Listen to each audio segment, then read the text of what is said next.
there are several different versions of hip extension that we can explore, not only manipulating the position of the adjustable arm, but even manipulating the position of the knee. So here's probably the first and most traditional one. And the nice thing is we can use this other adjustable arm to hold on to for stability, and even this pivot point for this side if we want to. But we've got the foot harness on, so review how to put that in place in the previous sections of the DVD. But take a look. Amy's going to bend the leg she's standing on just ever so slightly, not a lot, just she's not locking out her knee. That's the big thing over there. And then this other leg, she can let it pull forward with the resistance. She's going to keep this knee pretty straight, and then she's going to slowly reach back. Now watch. Her leg doesn't go too much behind the alignment of her torso here. So she's leaned forward just a little bit. The thing I'm saying is that you really don't have much hip extension, and usually if people throw your leg real up high, usually if people do that where they're going real high, it's because they're bending somewhere else, and that's really not necessary. So keep all this real stable and just reach back as far as you can tighten with your glutes, not as far as you can throw it and cheat, okay? Now, in the other version we're going to look at before we start manipulating the arm is bending the knee to 90 degrees. Come on up to a starting position here. So she's going to keep this bend like it's got a cast on it, all right?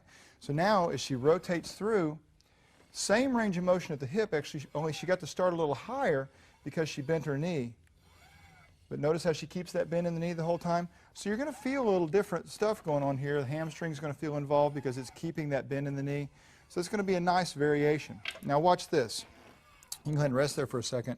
I'm going to bring this out a couple notches. And you can go ahead and scoot over so you're lined up with this thing, but you can hang on to this time. Yep. So go ahead and face me. But because this is higher, Amy's going to be able to start. She's going to bring her leg up to a higher starting position. Okay, so she's not going back any further, but she has a greater starting position of flexion as she moves towards extension. And the same thing will be true if she does the bent knee version. So come on up here and bend your knee.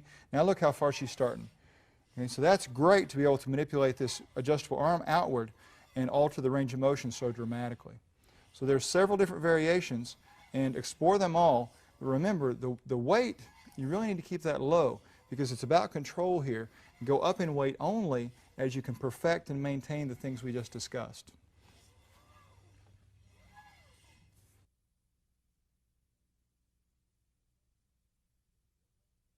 This is the leg kickback, and we're going to do this one from a standing position. So Amy's going to very slightly bend, just very slightly, so she's not locked out on the right knee. And we've got the adjustable arm out here at position number 5. She can use it to stabilize herself with her hands. Now she needs to make sure that she's over far enough with this moving leg in front of the pulley so the rope is pulling straight forward instead of out to the side, okay?